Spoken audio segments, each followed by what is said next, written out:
Voici en exclusivité le premier chapitre du tome 1 de l'ombre de Jack.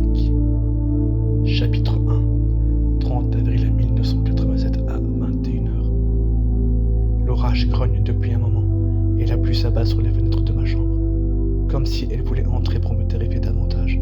Il fait si sombre. Emmitouflé dans ma couette, j'écoute l'écho du tonnerre.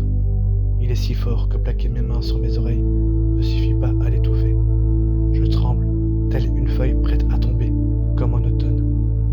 Les filles qui partagent le dortoir avec moi dorment toutes comme des marmottes. Je suis toujours la seule à ne pas trouver le sommeil. Léo, mon koala en peluche, et tout ce qu'il me reste de ma mère, décédée il y a 3 ans. Elles sont nombreuses à se moquer de moi ici. Avoir 10 ans et dormir avec un ami qui ne vit que dans mon esprit serait honteux. Mais je ne les écoute pas. J'ai besoin de Léo, et il restera avec moi pour longtemps encore. Je remonte ma couette par-dessus ma tête, lorsque j'entends des pas craquer sur le plancher du couloir. La porte va peut-être s'ouvrir. J'ai tellement peur de tomber sur ce monstre. J'essaie de me rassurer. C'est certainement Mylène qui effectue sa tournée pour vérifier que tout va bien. Je pourrais sortir de mon lit pour la rejoindre, mais je n'ose pas. Je me sens en sécurité sous mes draps. Rien ne peut m'arriver. À voix basse, je répète comme une litanie. Il n'existe pas. Il n'existe pas.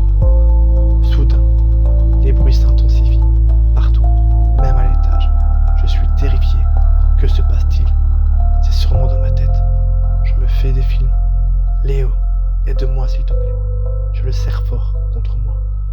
Au craquement succède un léger ricanement. Juste en dessous de mon lit, je frotte ma main droite, toute humide, contre mon bras gauche pour tenter de relativiser.